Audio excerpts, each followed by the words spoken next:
শালবন এলাকার মূলত দাবি হলো আমাদের বহুদিনের একটা আশা আকাঙ্ক্ষার প্রতিফলন, সেটা হলো ঈদগাহ মাঠ এবং কবরস্থান। আমরা 9টি জামাতের লোকজন আমরা নামাজ পড়ি আরসিসিআই স্কুল অ্যান্ড কলেজে, সেখানে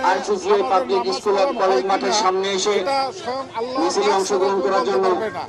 এই জন্য আল্লাহ আমাদেরকে বিভিন্নভাবে আমাদের যে প্রাণের দাবি সেটা আল্লাহর তরফ থেকে আমরা পেয়েছি 1 একর 47 শতক জমি। এই জমিটা আমাদের ডিসি মহোদয় যদি আমাদেরকে দিয়ে দেন তাহলে আমাদের পূর্ব শালবন এলাকাবাসীর ঈদগাহ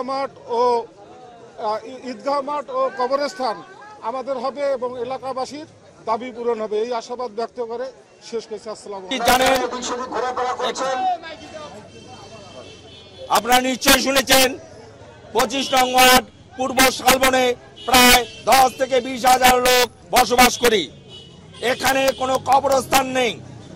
কোনো মানুষ মারা গেলে পিকআপে ট্রাকে তুলে বহুদূরে নিয়ে যে মাটি বা কবরস্থ করা হয়, যার পরিপ্রেক্ষিতে আমাদের অত্র এলাকায় 147 শতক জায়গা সরকারি খাস জমি।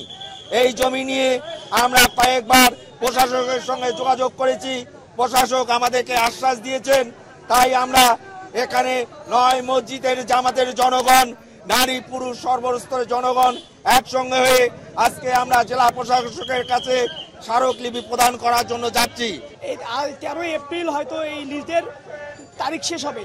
আমরা দাবি জানিয়েছি যে আমাদের জায়গাটি যেন ঈদগাহ মাঠ এবং কবরস্থানের জন্য বরাদ্দ দেওয়া হয়, কারণ এটি অনেক বড় একটি মহতি কাজ।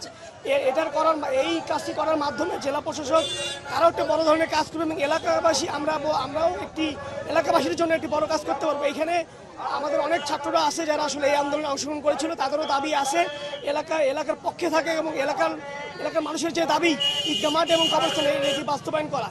এখানে আমাদের মুরব্বীরা যারা ছিল তারা সকলে একত্রিত আছে এবং এলাকার মা বোন যারা আছে তারাও একত্রিত আছে। আমরা আমাদের দাবি বাস্তবায়নের লক্ষ্যে আজকে একটি বিক্ষোভ মিছিল নিয়ে জেলা প্রশাসক বরাবর যাবো এবং একটি স্মারকলিপি দেবো।